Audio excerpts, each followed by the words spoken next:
नमस्कार. जसं आपण सर्वजण जाणतात की पंजाबमध्ये प्रचंड पाऊस आणि महापुरामुळे परिस्थिती अतिशय बिकट झाली आहे. लोकांचं अक्षरशः घर असेल, शेती असेल, जनावरं सुद्धा वाहून गेलं असेल, संसार उद्ध्वस्त झाले, डोक्यावर छत नाही, घरात खाण्यासाठी अन्न नाही, घरच नाही राहिलं तर अन्नाचा विषयच नाही. तर अशा अत्यंत बिकट अशा परिस्थितीनं पंजाब आज जात आहे.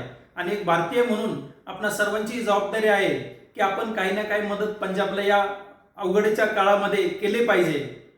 म्हणून आपण सर्वजण मिळून महाराष्ट्राकडून पंजाबला एक मदत पाठवण्याचं नियोजन करत आहोत.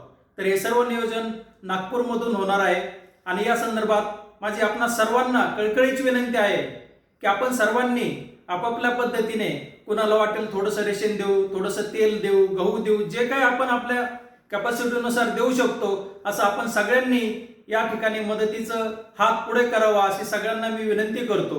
मेसेजमध्ये आपण मदत कशी करू शकता हे आपल्याला कळवत आहोत. तरी पुन्हा एकदा सगळ्यांना या महाराष्ट्रातील सर्वांना विनंती आहे की जो पंजाब नेहमीच अन्नधान्याच्या बाबतीत, गावाच्या बाबतीत संपूर्ण भारताला पुरवत असतो ते अन्नधान्य, असा पंजाब ज्यावेळेस अडचणीत आहे, तिथले सर्वसामान्य लोक या नैसर्गिक संकटाशी लढत आहेत, तर अशा वेळेस एक जबाबदारी म्हणून आपणही आपला मदतीचा हात पुढे करू आणि या सर्व प्रयत्नांमध्ये सहभागी होऊ ही आपणा सर्वांना विनंती. धन्यवाद.